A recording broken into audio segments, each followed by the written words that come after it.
Today we're going to talk about organizing photos on your iPhone with the Photos app. Your iPhone Photos app, which is built into your iPhone, it comes standard with the operating system and standard with all iPhones. It has some built-in organization tools.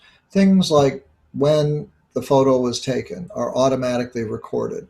Things like the location where the photo was taken, maybe people in the photo, or an event or activity that the image is about, like a wedding or birthday or vacation, are recorded and indexed by the Photos app. And the Photos app also has the ability to identify the topic or subject of a certain number of things. It can identify things like mountains, lakes, pets, flowers, cats, and dogs. And so it's possible to use the built-in organization tools on the Photos app to actually make organizing a lot easier. So let's take a look at some of these in more detail, and then I'll show you on my iPhone how to navigate around them as well. On my website, bobology.com, there's an article about how to organize photos using the Photos app that accompanies this slide presentation. So go to that. It has some links to some helpful support websites from Apple that'll give you some additional resources you can go to. Okay, the Photos app is this icon right here. Okay, so whenever you see that icon, you know you're going to open up the Photos app. You open it up just like any other app, you tap on it, and it opens up the Photos app. What you'll see at the bottom of the app are some tabs, okay? So the app is first of all included with your iPhone. You do not have to purchase anything. You don't have to download anything. It is included with your iPhone. It's the Apple Photos app. It connects to iCloud with a setting. If you change your settings in iCloud, and we'll talk a little bit more about that, you can upload your photos to Apple's iCloud for storage and viewing. And there's some advantages to that, and there are some issues to understand about what that does for you. The Photos app organizes photos for you, and it has 4 tabs at the bottom. The Library tab over here, the For You tab right here, the Albums tab right here, and a Search tab right here. So this is what your Photos app will look like when you open it for the first time. Now, once you use the Photos app, like all apps on iPhones, when you use an app, the app just pauses whatever you were doing when you go from that app to another app. So say you're looking at a single photo in your Photos app, and you go from your Photos app to Mail to take a look at email you might have gotten. The Photos app pauses and remembers where you stopped using it. So when you go back to the Photos app, it doesn't automatically launch a new home screen or a welcome page or anything like that. It goes back to exactly what you were doing last. And that might help you in terms of navigation and understanding navigation. Okay, what's the library? The library, which is this tab on the bottom, when you have this tab open, you will see views in years, months, days, and all photos. So your views are located here: years, months, days, and all photos. So whenever you take a picture on your iPhone, it keeps track of when you took that picture by the time of day, the month, the date, and the year. And so it can organize them automatically. You'll see a date at the top here, and you'll see something else. There's 3 dots. When you're using the All Photos button here and you're looking at all of them, the 3 dots actually let you create filters and filter photos from your collection. This is your library of photos. This is everything you got in your iPhone or an iCloud. It's everything. And so you have a way to organize it with this tab. That's what you're looking at when you look at the library. For You. For You is Apple's way of creating albums they think you might like. And this is a screenshot from Apple's website. What Memories does in the For You section, it creates what it thinks of as moments that you might want to have as collections.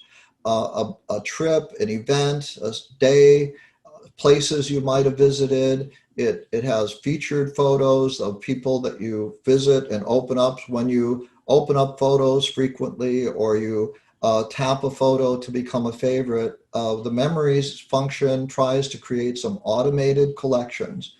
There's a lot of memories that it creates, and it's up to you whether you find them useful or not. It's really your choice. And we'll take a look at some memories that have been created on my phone by the iPhone Photos app. Albums are different. Albums shows you, with this tab right here, albums that you can create. You can create an album anytime just by tapping the plus button on the Albums tab. It won't show up when you're looking at Library. It won't show up when you're looking at For You. It only shows up when you have the Albums tab selected and highlighted, and you'll see this plus. You can create an album.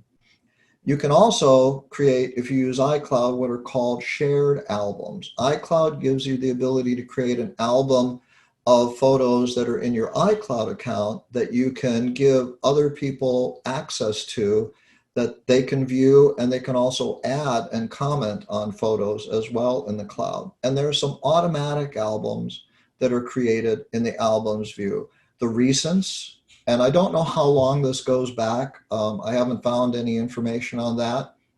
It'll keep track of people and places.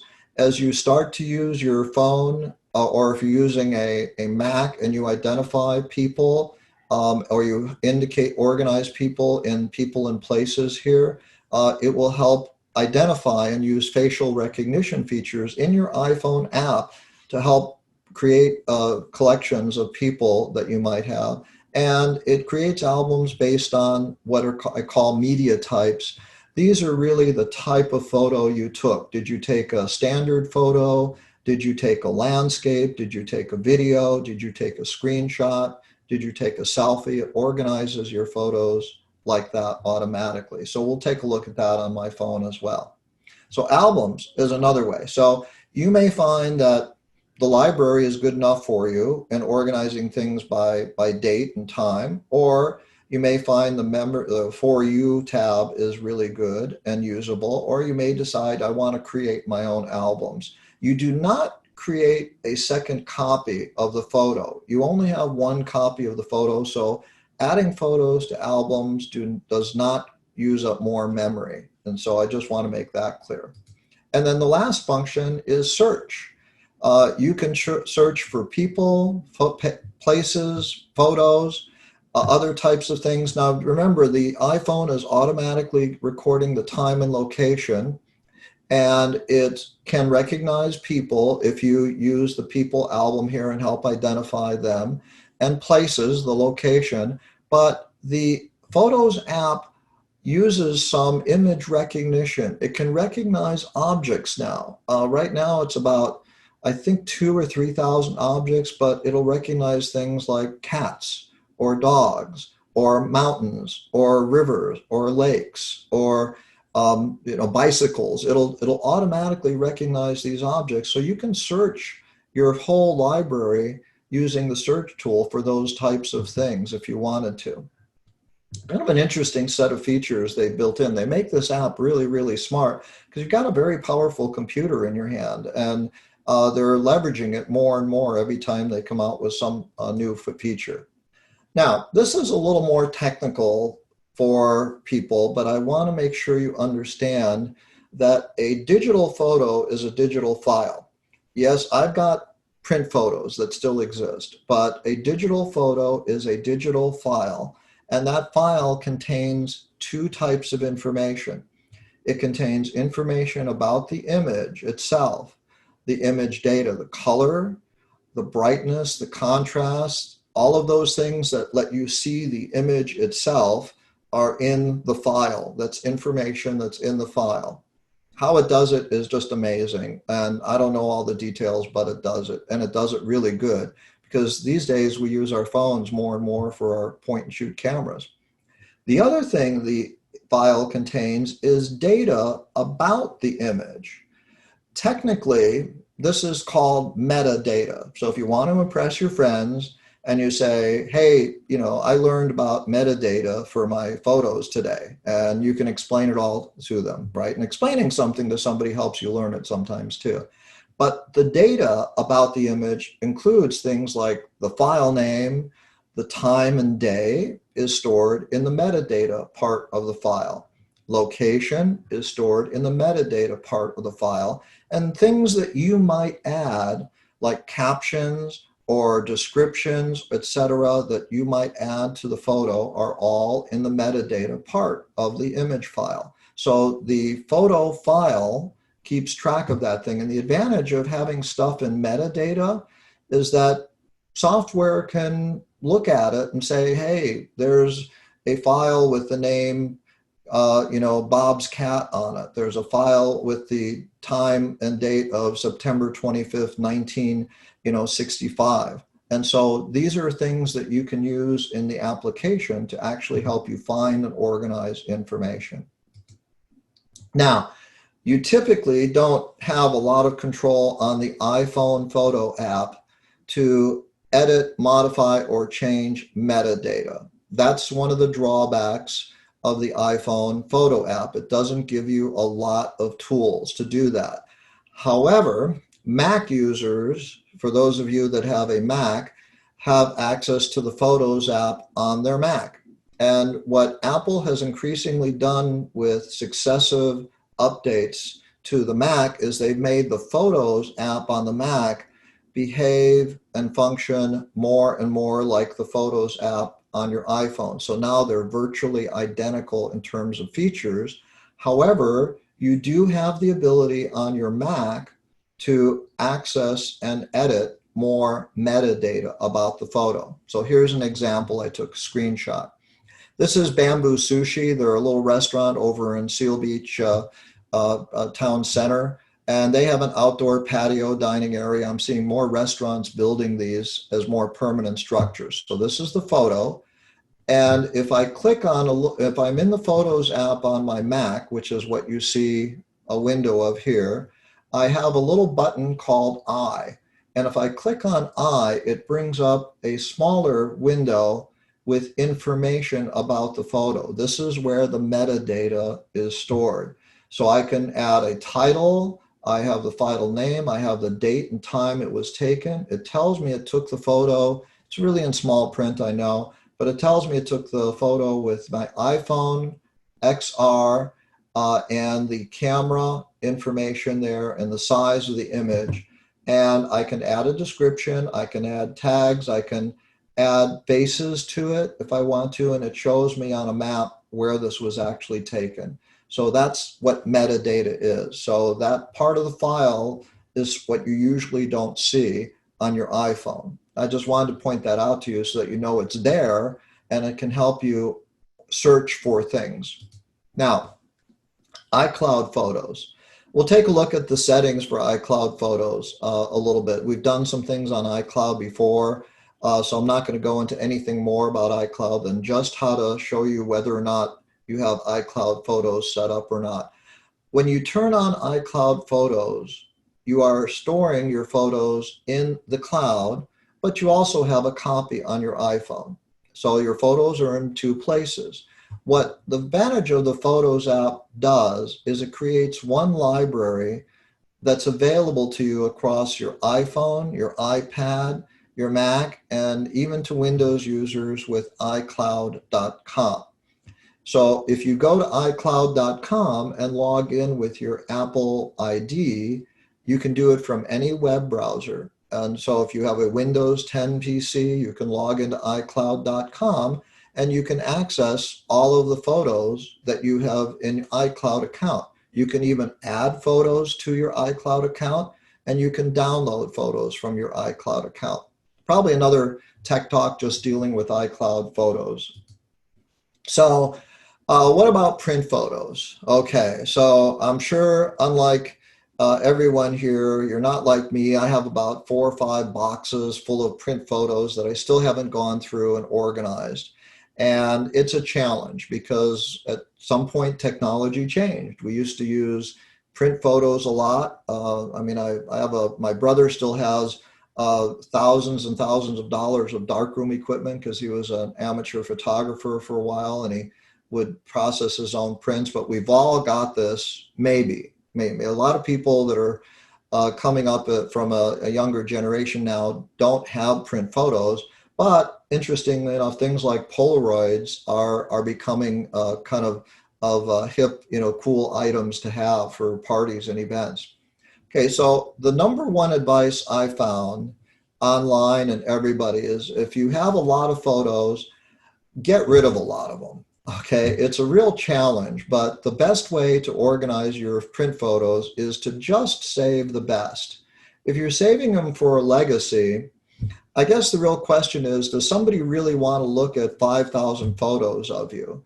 Is it more important for you to pull together maybe the top, 50 or so that they're going to really appreciate more? So reducing the number of photos is important. And so I have a lot of photos I took on vacations that are pictures of a lake or a tree or a mountain or something, and nobody's in the photo.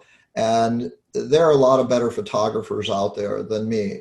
So I don't save, I try and reduce those. But if it's of somebody as a person and it captures them at a particular time or activity or place, then it's worth saving. But you probably run into issues as well where you may not remember who the people are in that photo anymore, or maybe the person that you'd go to tell you who's in it is not going to be not around either. So this is one of the challenges of organizing photos. Okay, a couple of things you can do. You can scan or digitize them yourself. It's time consuming. I've done it. It's a lot of work, and you have to make sure you use good scanning tools to get good quality. You can have them scanned professionally. You will get better quality. There's places you can mail off boxes to, and they'll scan all your photos. And they'll return them to you typically on a DVD or CD. And I used to work for a very large computer company, Hewlett Packard, and we would tell our information technology people that whenever you store something on media, like a tape or magnetic tape or media or DVDs or CDs, that data deteriorates over time. It's not permanent. So when you save images and files to your own DVD or CDs, they're not considered what are called archival. Something that's archival is something that lasts about 100 years. And these DVDs and CDs do have a lifespan to them. So cloud storage is the best for archive and backup.